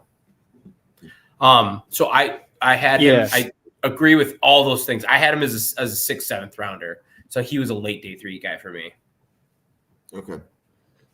Yeah, I see him more towards that top of the day 3 stuff, just because I think I do like a lot of the things he does with the pass rush, and I think he's a little bit further along than some of the other guys. And because he has that element of being able to participate in the run game a bit more than some of these other guys do, I do think that's a bit better. Something I didn't mention last time we talked about Derek Harmon, to talk about the missed tackle point real quick. A lot of the times I don't like to put a lot of the stock into the D tackles missed tackle a lot, especially with a guy like Harmon, who's 6'5", has a bunch of range in his arms, and is able to get some tackles outside of his frame because of that. And he's going to be playing a lot of condensed spaces, especially in the NFL, where he's going to be inside a lot more. Harmon was playing a lot on the edge or at 5 tech. So I kind of gave him the benefit of the doubt there with a guy like Hemingway, who's already in that smaller build and doesn't have as much range, as much reach, and he's going to be playing a lot of space in the NFL. That's where the missed tackles kind of weigh a little bit more for me, specifically because of his body type and his play style. So while I still don't think missed tackles is like the end all be all for like don't draft a guy or not, because that is coachable to a certain point, a guy like Hemingway and a guy like Harmon, the missed tackle problem is two different kind of beasts in my eyes. No, I get that, and I totally understand what you're saying, especially with a guy like Harmon, where there's a lot of things, and if he's penetrating, getting his hands on someone, then it almost might be to his detriment. So I absolutely agree. I do absolutely see where you're coming at from with that. So Newt, you want to do Aneas Peebles from Virginia Tech? Yeah. So Aneas Peebles, 6'1", 290 pounds. I was not trying to by any means, but I kept like referring back to Howard Cross III, and it just is. He's 6'1", he's 290, plays defensive tackle, and I couldn't not just compare him to Howard Cross because, I mean, do you have any knowledge of Howard Cross? He is, I think, the exact same measurables listed. So Peebles is going to be a player. Oh man, was it last year? Who was the captain of the Duke defensive unit last year? Was it defensive tackle? Was it Dwayne Carter? Dwayne Carter. Thank you. So I think with Peebles, there's a lot of elements, and I like Dwayne Carter a ton. I think that Dwayne Carter had some athletic limitations that made his path to the NFL probably more that like rotational role. I think he's an awesome player and a really, really high character guy. One that I just want on my team purely for the work ethic, the character, and those things. But I think Peebles getting to play a ton of time next to Carter was extremely beneficial. If you look at last year, you might say, well, they had Peebles and Carter, and Peebles was really able to open up his game because of that front that Duke was able to put on. Now, with that, he was a 2023 All-ACC third team, and it was something for him that I think was really, really well deserved. If you look at, especially you go on PFF and check out his pass rush grade specifically, he's at an elite pass rush level, 90.1 for that season.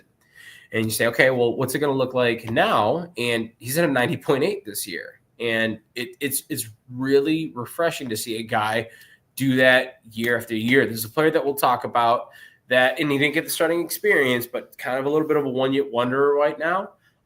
Peebles putting it together for 2 seasons, I think, speaks a lot to him. With the tape that I saw on him, I picked Miami, Florida, and I picked it strictly because of Cam Ward. I'm just kind of putting that out there, and I wanted to see what he was able to do against him because if you look at where the NFL is going with the introduction of these quarterbacks that are mobile, this is something that a defensive tackle is going to have to be able to account for. And this is where I saw some struggles out of Peebles, where he really struggled to contain Ward and set a front that was containing of him in terms of the pocket. And it was something that like I didn't love to see, and I might have knocked him a little bit more for that than I should. But that was kind of the one game that I watched that stuck out in my head because of obviously the capability of Ward and some of the analogies of him to, the trajectory of NFL quarterbacks. What I did like out of him was I think he is once again a really high motor guy. At that size, you would expect that, but he's delivering on that, which is, the first check that you want to have. He gets off the line really well. He's shorter. He uses that leverage. So the things that you want to see out of him, he's doing and he's delivering for you. But the things that you think might be an issue, where he is going to be I don't want to say a liability against the run because he's not a liability against the run, but he doesn't have as much of an impact against the run, where he might get pushed out of there. He might struggle to get off of a block and take care of a ball carrier. I think that's going to be something where you see that low weight profile coming in with him. He's gotta with that high twitch that he has, he's got to do a little bit more to develop his technical game, especially if he's going to be a pass rush specialist, which is kind of where I see him sitting there, a third down defensive tackle that can get in there and get after the quarterback. Right now, he's trying to go after guys with a bull rush, and it's like, dude, you're 6'1", 290.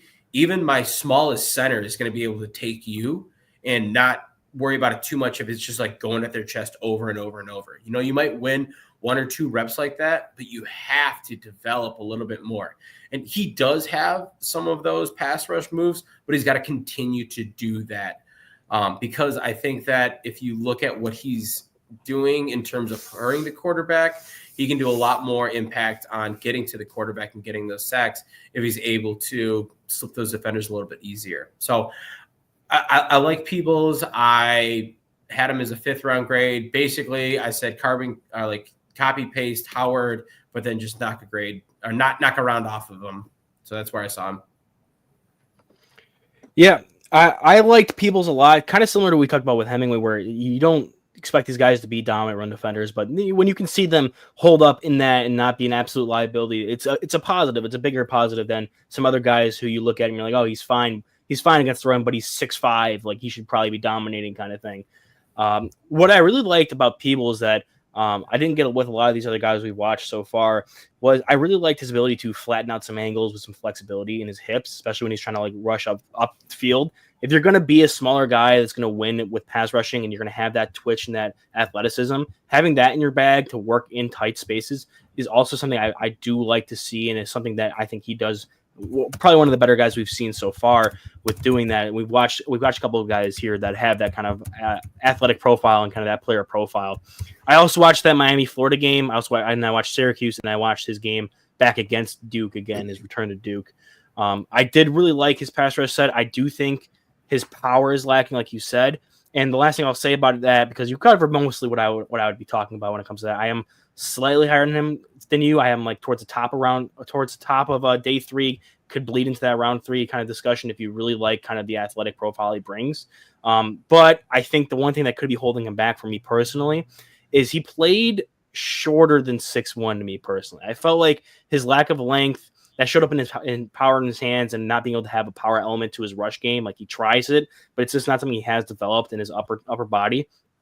And I do feel like he plays, even if he is 6'1" and it is truly that height, he plays smaller than it and kind of just doesn't have that much of an impact. Even that's already a small size for the position. So he's one of the guys I'm really anticipating to see at like the combine or some of these other areas where we're going to get verified measurements on him. Kind of talked about earlier, Mbow, just because I feel like some of these guys, I want to get some clear identification on what they're going to be looking like when it comes to size to recontextualize what we see in the film, which is one of the bigger reasons I like kind of this circuit, because once we get that, although you can have a guy drop 20 pounds and run a fast 40 and you're like, well, it doesn't really translate to the tape. He was slow there. But if you see a guy, he's 6'1" listed, but he's actually like 6.5 or like barely over 6. And he has 30-inch arms, you're like, okay, that makes a lot more sense. That recontextualizes. It's like, okay, maybe he's not going to be able to add that level of strength to his pass rush in Peebles' case. So seeing some of those are going to be able to – he's probably one of the bigger movers when it comes to that cycle for me, depending on those measurements. So at least 2 of the players that we've already covered today are at the Senior Bowl. So Peebles is at the Senior Bowl and Turner is at the Senior Bowl. Turner's gonna be fun. Yep. Yeah, it'd be fun. And that if I miss, there may be others, but those 2 I know for certain are at the Senior Bowl. Okay, so next player, Jordan Burch from Oregon. Owen, you want to take this one? My pleasure. So this was the teaser from earlier. I was gearing up for Burch here because and it's going to follow my line of being a bit more hot taking on these Oregon defensive linemen. I've just have fallen in love watching this front this year. Burch was a guy, when we got given the list of him, I saw 6'6", 290. Again, not really understanding or knowing a lot of these guys' tendencies. I watched the games live, but I had like a couple different games going on one time, kind of just keeping an eye on a bunch of different stuff. So I'm not really paying that close of attention. And at 6'6", 290, he's listed as an edge on PFF, and I thought that was intriguing. And I watch the games, and he's constantly lined up out in that kind of even sometimes at a wide 9 angle when he's shading the outside of the offensive tackle's shoulder. And I am intrigued, to say the least. I know this is the interior defensive line podcast, but I think potentially I have an appetite to see him drop, even if he is truly 290, drop some weight potentially, and maybe go like 270, 280, that like AJ Epinesa-esque edge rusher where you have a guy who can collapse those angles and attack because he has good length. If he's truly 6'6", if not, he plays like it. If he's a 6'5" with a good wingspan, I do think I like. That was one of the things I didn't really agree with a lot of the summer scouting reports I read on him coming into this year. A lot of people were like, "Oh, he struggles with using his size, or he struggles with using his length." It's not really a big impact of his. I felt like in the games I watched, which were, to just cover my bases, Michigan State, Maryland, and then the Penn State Conference Championship game, I felt like he did utilize that length a lot, especially in that Maryland game where he just had a hell of a game against all facets of their offense. And as an edge, a 270 edge, 280 edge, I have a lot of appetite for that with Burch because he has that athletic profile. He's able to get out of his stance. He has some movement. I'm not in love with his flexibility when it comes to being an edge rusher specifically. When I went through watching his film, I have 2 different grading setups for an edge player versus a D tackle player. And for him specifically, and I'll do this with some of the other players that are kind of tweeners, I'll grade them twice, once as each position to kind of see which one ends up being the higher graded out position. And I felt that at edge, he graded out slightly better, just because that takes a lot more account to his length, his ability to control that offensive lineman, and not really have to worry too much about that core strength to be able to hold up against the double teams that you're not going to be facing a lot of out in that space. So as a player who is 290 or is listed as 295 by Oregon in some places, you don't typically see those players playing consistently on the edge in the NFL. But for someone who has some of the get off and length that Burch does have, and then that plays into his pass rushing, his ability to dictate the line of scrimmage when it comes to those offensive tackles, if you can out leverage them, I think he could play at the edge. The only things I have concerning that is some of the change of direction stuff and some of the lateral movement. I'm a bit hesitant on. When you put him inside a D tackle, it becomes more of a bonus there. Whereas like there was plays where he was the read option player and he wasn't able to react quick enough or get down the line of scrimmage with enough change of direction, explosiveness to make the impact play there and got beat. There's some coaching that can help fix that a little bit. And if anything, I would like to see him, if you want to reduce down inside or be able to move in and out from outside to inside. But I do have some appetite for him to be out there on the edge as a consistent player there. Yeah, I find it,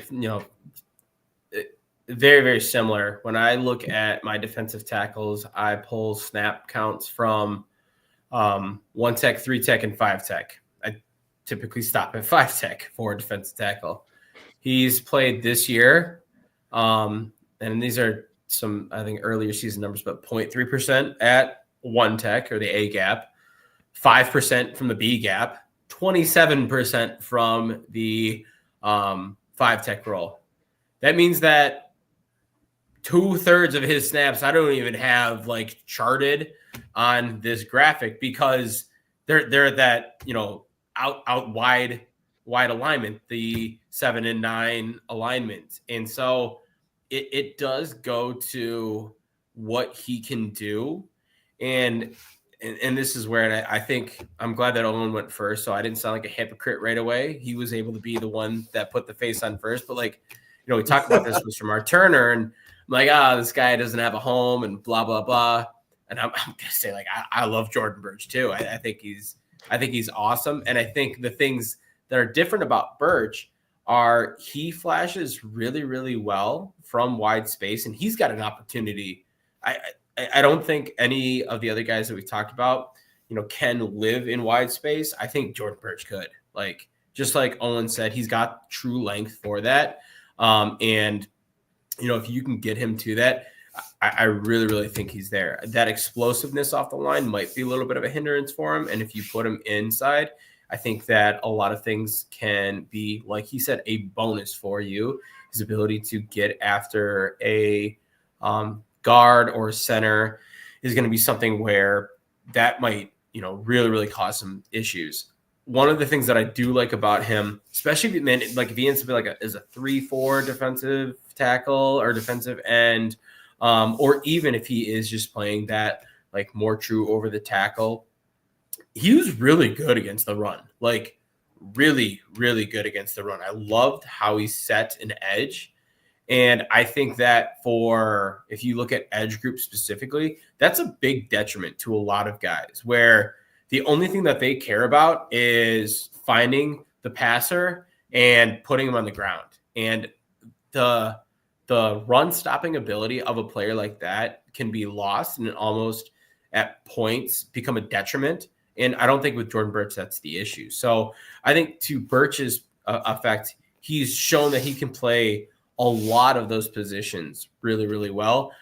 I would be surprised if you find him inside to start his career in the NFL. I think he's going to live at that 5 or 7 tech and really cause some havoc on the edge of a line and be a really, really good player there. Where do you guys have him graded? I personally have him in that day 2 conversation. I'm super high on Burch, especially with, like I said, I graded him twice and just took the higher grade of the two. With the edge, I think he plays more comfortably there, and I can see a lot more versatility with him playing out there and then reducing down inside. Teams are going to love that versatility. He already brings a lot when it comes to rare length and the ability to have some kind of a pass rush repertoire coming in. You can still coach him up there. He has some ceiling. And like Newt said, his run defending, he's able to set a hard edge, has that length to do that in that space. So even though he lacks some of the change of direction and open field athleticism that you want as like a top tier edge, I think as a guy who's going to be drafted to be either a D tackle that's super athletic on the inside, or an edge that can play and then reduce back down inside, there's going to be a lot of teams that are going to have an appetite for that. And I especially do. So I had him in that day 2 conversation specifically. Yeah, I had him as a late 2nd, early 3rd rounder. He's a top 75 player for me for sure. And with testing, he's one that could really, really start to move his way up the board, especially if you can find kind of that home for him. Yeah, and if what you guys are saying is that he might translate to edge, I would really like to see a comparison between him and Landon Jackson. Right? Because Yeah. Landon Jackson, people are saying that he is that edge that has that length as well. I think that's a good comparison to make. Cool. So, Newt, you want to kick off Alfred Collins from Texas? Absolutely. So Alfred Collins is another one for me that was a bit of an unknown. And it goes back to the fact that Byron Murphy II and Devondre Sweat played defensive tackle at Texas last year. And if you don't know those 2 names, I'm assuming you're just new to the draft because that was 2 top 50 players. And Texas had both of them, which is insane to think about. So Alfred Collins, he's a 5th-year senior, and he's one of the guys that he didn't redshirt the COVID year. He took advantage of it. So he's got a ton of he's got a ton of snaps.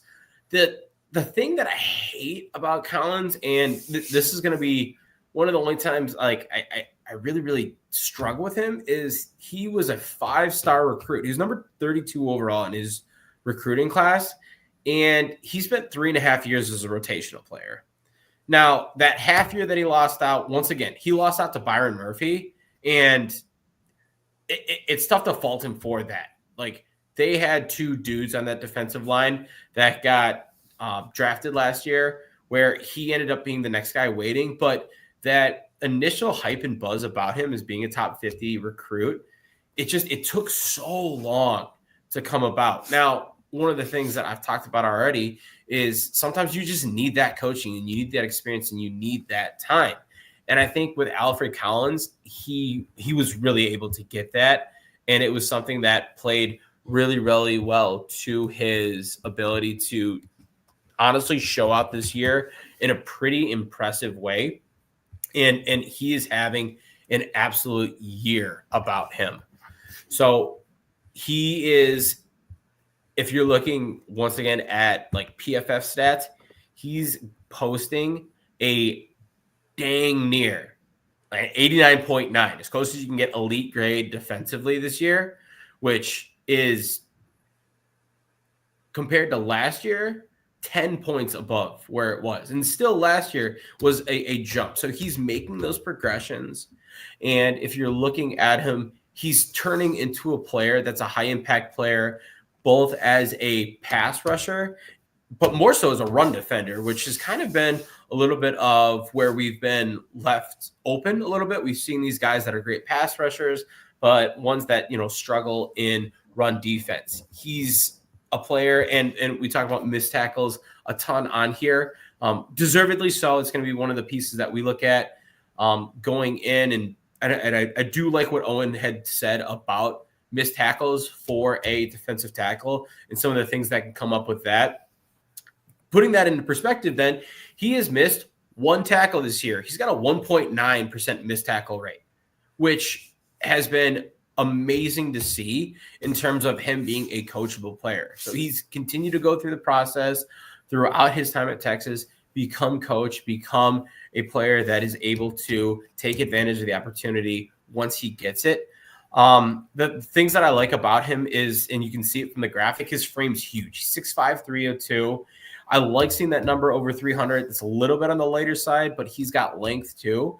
Not the Jordan Burch type conversation. He's definitely a defensive tackle. He can move around a little bit, 1 to 5 tech, but with him, he's going to be a guy that knows how to use that length really, really well to slip blocks and to get to a ball runner. There's going to be very few guys that are able to get past him. He's going to be able to get his hands on them and wrap them up really, really quickly. The piece about him is I want to see him continue to develop that pass rush plan. Being 6'5" on the inside, I would like to see him be a little bit more effective. I would like to see him be a true pass rush specialist if he's able to live and feast on early downs.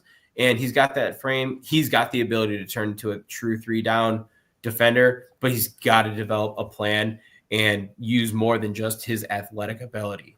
But I really, really like Alfred Collins. I have him just behind Jordan Burch. So I have him as a 3rd rounder. He's like 6 or 7 spots behind Jordan Burch, my overall rankings. So, Owen, how about you? Yeah, I can definitely see that, especially because this is the kind of player before kind of the draft space blew up on the internet and people had more access to watching these players, and all you had was watching college games. You didn't really know who the guys were and could break down the film like the pro teams could. This would be the kind of guy that goes kind of day 2, and a lot of the people who don't really know in-depth details about him or watch every down he plays are like, who is that guy? He's kind of a one-hit wonder kind of thing. He was a rotational dude, and he put all that in context, which was awesome, especially because he's going to be that guy that gets drafted because of all the stuff that you talked about, him being such a high-level recruit. He wasn't able to be given those opportunities because he had NFL draft prospects who were both dudes last year. So, like, you can't even really fault him. Like, oh, why didn't he, if he was so good, why didn't he beat those 2 guys out? Like, what was it? Young was like one of my favorite D tackle prospects. Him and Newton were like a great. If we were doing this podcast last year, I'd been gushing the entire time about both of those guys. But so like, you don't want to dig Collins too much on that, and not to keep my spot on this too long because Newt covered a lot of it, and it was agreed across the board with me. Just what's really intriguing for me with him is his length, being able to use that, especially in run defense and pass rush. That's really exciting. Especially for somebody who can move the way he does at 302. He's not a 290 guy, but he can move just as well as some of these other guys who are in the lighter category. He has that weight more well dispersed out throughout. I do think he needs to work a bit on his pad levels when he's taking up blocks because of his height, but it hasn't negatively impacted his tackling, which you see a lot of that with his length of his arms can help him out with that. There's a lot of shoestring tackles I saw on film where a guy who may be shorter in the arms or isn't as tall as he isn't able to really secure that one, that ends up a missed tackle on his stat sheet. So that's already kind of showing up there. I just want to see him take on blocks a little bit better with his pad level and continue to improve. And I can't wait to see a team like trying to think of like a good spot specifically from like in that kind of Mike McDonald tree where they have these kind of genetic freak D linemen who they bring in and kind of morph into the kind of players they like. Similar to like how the Ravens do with like Jason Owe, they bring in just these athletic dudes and they can mold them no matter how like raw or limited their playing time was. Okay. Final player. So, Owen, you want to kick off Mason Graham from Michigan? I have to make a clarification before I go into this and say my first little bit about Graham. I have yet to watch a lot of the DBs, which includes the guys at the top. So Travis Hunter, haven't gotten to him yet. I'm carving out a day's worth of time to watch him because I'm watching both sides, like the 100 snaps for 3 games. I'm gonna be packing it in one of these days, hoping we get a snow day here in Buffalo, and I'll be able to just have no excuse other than just to sit down and watch Travis Hunter film. So I have yet to watch Travis Hunter. And I think it's Will Johnson, the corner from Michigan, I believe, right? Yeah, correct. Where am I? Okay. I have yet to watch those 2 guys. I've watched a ton of the guys who are also at the top, like Genties, your T-Max. As of right now, as of this recording, Mason Graham is my top graded player in this class. I absolutely loved him. One of my friends that I work with over in the scouting department at UB is a Michigan fan. Being a Washington Huskies fan, it was kind of a rough national championship game last year. So I got to see, I didn't know who Mason Graham was until that game. And then I learned very quickly what to be expecting. And then I threw in the tape here. I watched 4 games, the Fresno State, Minnesota, Washington, and Ohio State. I think I watched the Fresno State one. If I recall correctly, it's like his like lowest graded PFF game. It might be because of limited snaps. I'm misremembering that. Yeah. Please correct me. It was so odd. He had like a 58 defensive grade. He had lower snaps, but it's weird and it sticks out. Yeah. So I threw that one in there. I was originally set to watch the other 3 Big Ten ones. And I was like, that's so odd. I have to check that one out. But I just love everything he does. He does everything right the way you want to do it. The technical side, he's able to manipulate the point of attack with his hand usage. He has the strength and get off to be able to get into linemen and reset that line of scrimmage and dictate where the play goes. He becomes, I know, shout out to Joe Marino with the Locked On Bills and Lockdown NFL Scouting.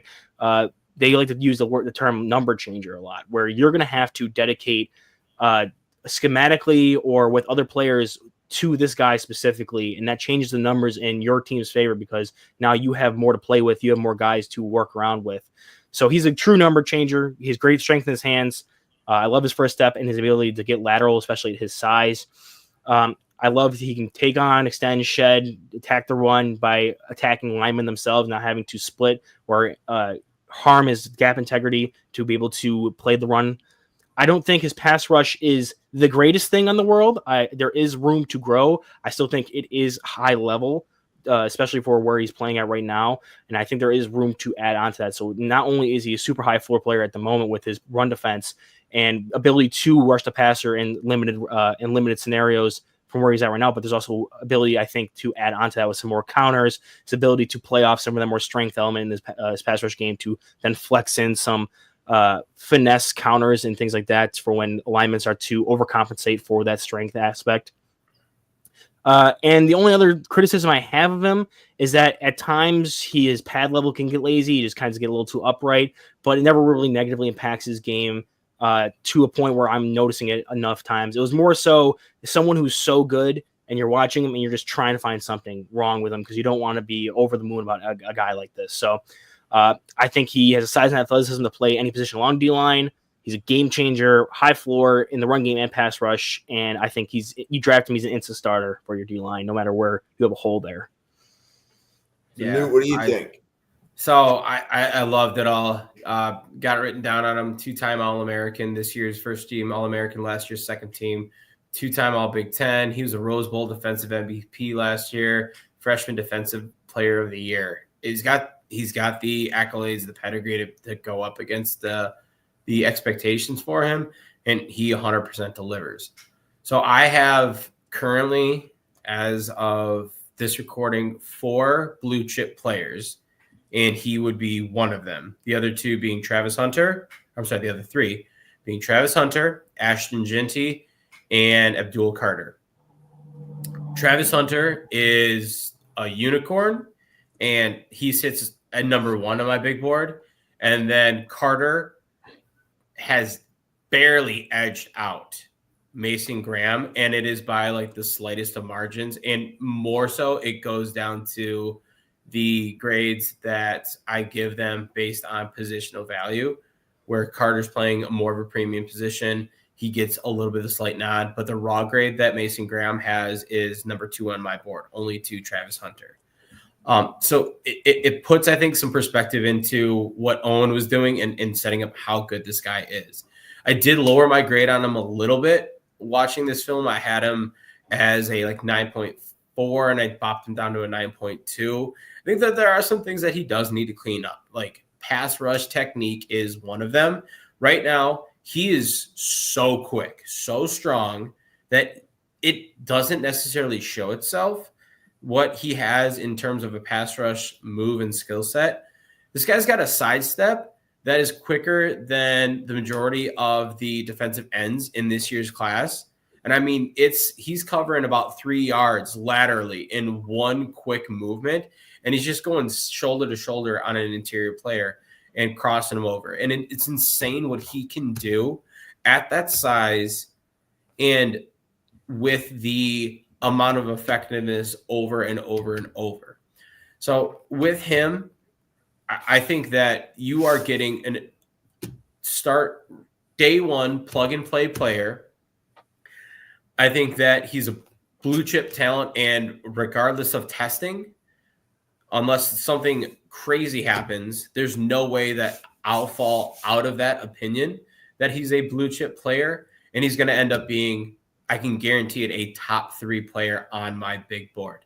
The only other negative I saw, and this isn't the same exact thing as Owen. Like, I'm trying to find something about this guy, and this isn't necessarily him. It might be more Michigan, where they put him in a 7 tech or a 5 tech even.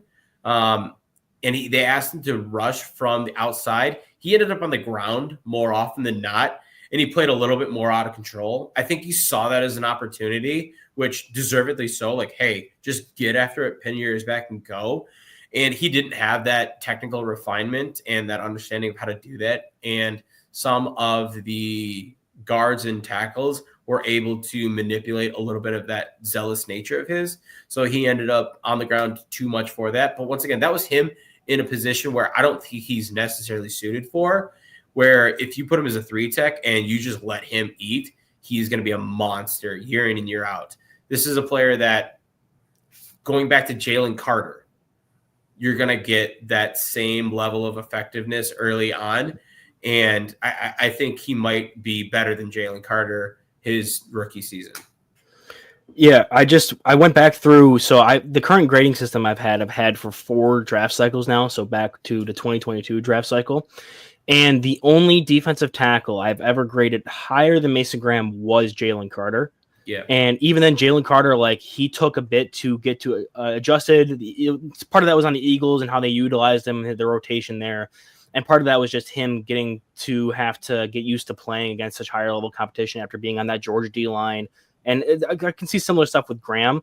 But I think that with Carter, it was a lot of the stuff that I had him so highly graded was he had all this, plus he had super explosive athleticism, and he relied on that a bit more than Graham does, where I think Graham is a bit more technical when it comes to specifically run defense than Carter was. Carter was a lot more shooting gaps, swimming, kind of getting through that kind of stuff. So I do think Graham is more susceptible to being a better year 1 player than Carter was, whereas now Carter is the game wrecker we thought he would be in year 2. I think Graham can get there as his first season rolls along. I also kind of, to add to that, I don't know why, and they're similar but different players, but I almost see that path that Aiden Hutchinson has been on for the Lions in terms of, and it's obviously the Michigan jersey is probably why I'm going to that, but you get this guy that has the build for that. They have the work ethic. They've been at a program that has just bred success for NFL players. And you get a guy that he knows exactly how to carry himself in the industry. And I truly, truly think that Mason Graham is going to be a guy that we'll talk about along that exact same trajectory where year 1, I think he'll have a very good year. And then 2 and 3, we're talking about okay, this guy's an all-pro. He is a true game wrecker on the inside. Yeah, it becomes year 1. Is he a Pro Bowl level player as a rookie? That's pretty impressive. By year 3, is he the best D tackle in the NFL right now? Yeah, absolutely. Cool. So I appreciate Owen and Newt tolerating me for 2 hours. So I know that we were targeting for an hour, and I know that I threw like about a 75% increase in the number of players. The good news is that we finished all the scouting reports before Christmas. That was the goal. So I applaud both of you for tolerating me.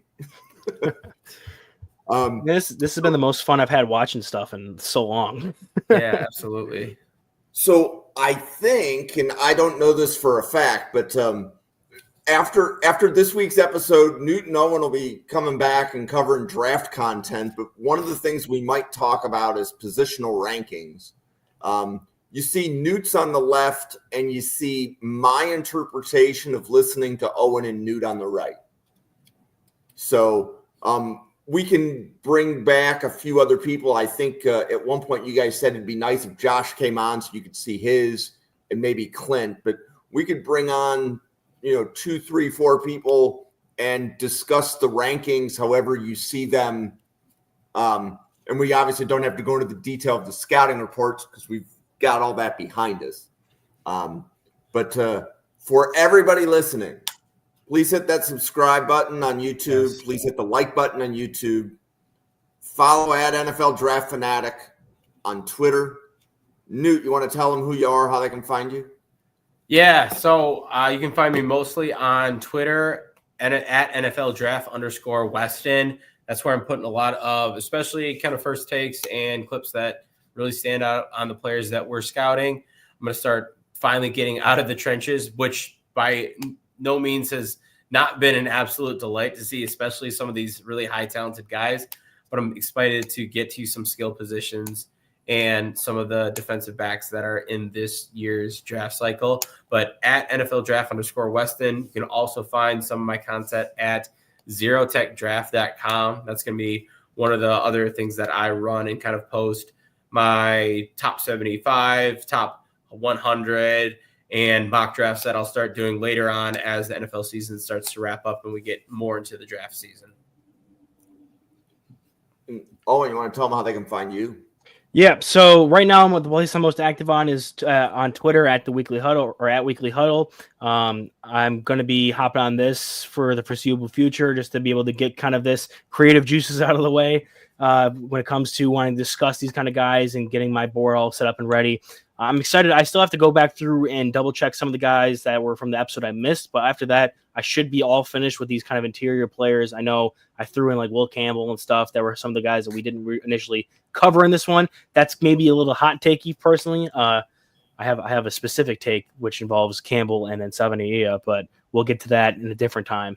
But yeah, other than that, I'm just going to be probably with content wise just on here grinding away on this and then just making sure I'm up to date with all my stuff. And yeah, other than that, and the Twitter, that's it. And real quick shout out to the Kandra family for retweeting the that's awesome. Yeah. Oh, it's nice. Like if this is the podcast that the players and their families watch, the fans should be watching it too.